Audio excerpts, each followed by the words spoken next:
Welcome to the Daily Dispatch. First up, the US says it will continue to help Pakistan rebuild its economy. We'll tell you how. Next on the Dispatch, we'll tell you about a Russian mercenary group's claim of taking over a strategically important town in eastern Ukraine. And lastly, the US House Republicans have voted to form a subcommittee which will investigate the Biden administration's weaponization of federal agencies. We'll tell you what this could entail. We're here to give you the news and to help you infer the world around you. I'm Tayyaba Nisar, and here is your Daily Dispatch.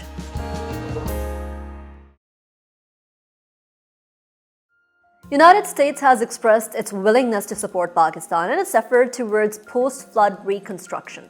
At a news briefing on Monday, the State Department spokesperson Ned Price said while the US support in the aftermath of floods in Pakistan remains unconditional, he also announced additional assistance of $100 million to Pakistan, rising the total contribution of the US to $200 million.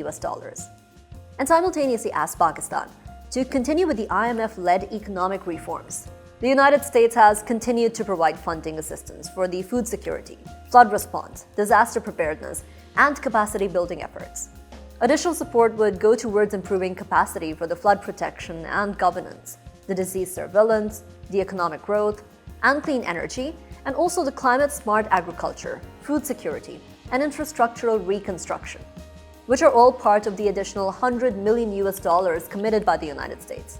When asked whether the US aid pledge is contingent on Pakistan's progress on the economic reforms, the US official said, "This is ultimately a decision for the IMF," while expressing the desire for Pakistan to continue with the economic progress. The impact of the devastating floods has affected Pakistan in multiple forms. In yesterday's dispatch, we also told you that the international community has pledged over $10 billion in loan for Pakistan's flood reconstruction and rehabilitation over the next 3 years. You can head to yesterday's dispatch to find out more about the story regarding the breakdown and nature of pledges. Pakistan previously also urged the international community for climate compensation, and those calls did not gain much traction. Recently, the US has also expressed the desire to resuscitate the counter-terror cooperation with Pakistan. Recently, CENTCOM also assured Pakistan of the support and prospects of expanding the cooperation between the two countries in countering the growing threat of terrorism from different terrorist groups. While Pakistan will need to roll out a credible reforms program, United States' influence as one of the major contributors to the IMF will be critical in any breakthroughs between Pakistan and the IMF. On to some updates about the Russia-Ukraine war now. As the war continues, the head of Russia's Wagner Group, a private militia that has reportedly been supporting Moscow's military campaign, has claimed to take over the strategically important town of Soledar in eastern Ukraine, while Kyiv has denied these claims. The largest salt mining town in Europe, Soledar, has seen fierce fighting between Russia and Ukraine in the recent weeks. In the recent months, Moscow has faced military setbacks in the east and south of Ukraine, along with the Ukrainian drones targeting bases hosting the Russian strategic bombers. Last week, reportedly, more than 400 Russian conscripts were killed in Makivka in the Donbas region after the military strikes hit their base. Securing control over Soledar holds both symbolic and strategic significance for Russia, as it tries to increase and secure its control over the Donbas region and lend a boost to its military campaign. This comes as peace plans and ceasefire offers have been met with mutual distrust and outright rejections between the two warring parties, with Moscow rejecting Kyiv's 9-point peace agenda, while Ukraine dubbing President Putin's ceasefire call as propaganda. Meanwhile, the US and Europe have increased their military support to Ukraine. The US has agreed to train the Ukrainian soldiers in the use of long-range Patriot missiles, which Russia has called a provocation and thus a legitimate target. At the end of last year, Moscow announced plans for a drive to increase the military mobilization. These developments collectively dampen and undermine any prospect of a peaceful solution to the war, while the suffering of the common Ukraine people increases as military campaigns damage the civilian infrastructure and cause deaths and displacements. In a new update from the United States, the US House Republicans on Tuesday voted to create a subcommittee to investigate the presidency of President Joe Biden. And what they said was its alleged weaponization of the federal government. The vote was triggered after the issue of almost a dozen classified documents recovered from President Biden's office from his time as the Vice President of the US was confirmed. The documents were found last fall and acknowledged by his attorney recently. This comes as 325 classified documents were recovered from former President Donald Trump's Mar-a-Lago resort in Florida as part of the investigations. Earlier, President Biden was vocal against former President Trump's possession of these documents that the Republicans say he took mistakenly. Now the Republicans are raising concerns over his criticism, calling it ironic. The Republicans had earlier promised to open several investigations after they secured a majority in the US Congress, such as investigating President Biden's son, Hunter Biden's overseas business dealings, and the US withdrawal from Afghanistan. The Republicans now hold a broad mandate of oversight to investigate the criminal charges against the executive, with a large budget to support their investigations largely against the Justice Department and the Federal Bureau of Investigation of the executive branch. The Democrats see this subcommittee as a fishing expedition, with a motive to stop the criminal proceedings against former President Donald Trump and his supporters over the US Capitol Hill riots on January 6, 2021. A panel of the subcommittee is being decided now, with the Democrats agreeing to contest the seats. The mix of the panel is likely to determine where these investigations will head, with the Republicans holding the US House majority and half of the seats in the Senate, and these investigations formally being launched. The next 2 years are expected to be rocky for the US politics, especially for the current Biden administration.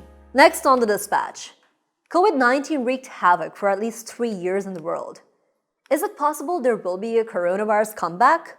The World Health Organization has recommended passengers to wear the face masks, especially in high-risk areas such as long-haul flights, as an Omicron variant, XBB 1.5, is spreading in small but growing numbers. It has already accounted for 27.6% of COVID cases in the United States. Meanwhile, the WHO head for Europe, Dr. Hans Kluge, stated that COVID-19 surge in China wouldn't significantly impact the European region. The COVID variants in China are BA.5.2 and BF.7. About a dozen countries put the COVID testing restrictions on Chinese travelers after China lifted its zero-COVID policy. The WHO official urged the countries to put restrictions rooted in science to be proportionate and non-discriminatory. China's zero-COVID policy has already disrupted its supply chains, with companies like Apple, which have the largest factory in China, facing losses. If the new variant spreads, it could put countries in a tough situation as they try to curtail the impact of the virus without undermining their economy, at a time when inflation is high and the global economy is significantly impacted. If there's one thing the pandemic taught us, it is the need for efficient and equipped health infrastructure, and for the world to work collectively to overcome crises like this without discriminatory policies. We'll now tell you about the World Bank's Global Economic Prospects Report, which forecasts a long-lasting economic slowdown, with the global growth declining to 1.7% in 2023, the third weakest in the last 3 decades after the 2008 financial crisis and recession due to the pandemic. The deterioration will be worldwide, and the per capita income growth will be slower than it was during the decade before COVID-19. Moreover, by 2024, the GDP levels in developing economies will be about 6% below the level expected on the eve of the pandemic. The report highlights the outlook is particularly devastating for many of the developing countries, where the poverty reduction has already come to a halt, and total debt is at a 50-year high. The Global Economic Prospects reports that the South Asia region will also be severely affected by spillovers from the Russia-Ukraine war, rising prices and interest rates, as well as supply chain disruptions, and weakening growth in key trading partners. Regional growth is estimated to have slowed to 6.1% in 2022 and is projected to drop further to 5.5% in 2023. Pakistan's projected GDP will also shrink, which already faces a precarious economic situation, with low foreign exchange reserves and large fiscal and current account deficits, made worse by last August's unprecedented flooding. The flooding has affected agricultural production, which accounts for 23% of the GDP and 37% of the employment, by disrupting the current and upcoming planting seasons and driving between 5.8 to 9 million people into poverty. And lastly, Europe has experienced the second warmest year on record in 2022. The European Union's Copernicus Climate Change Service said that 2022 was the world's fifth warmest year, and the planet is 1.2 Celsius warmer than in the pre-industrial times, due to the human-induced climate change. While the C3S only maintains data from 1950 onwards, other older data sets from as back as 1850 confirm the same findings.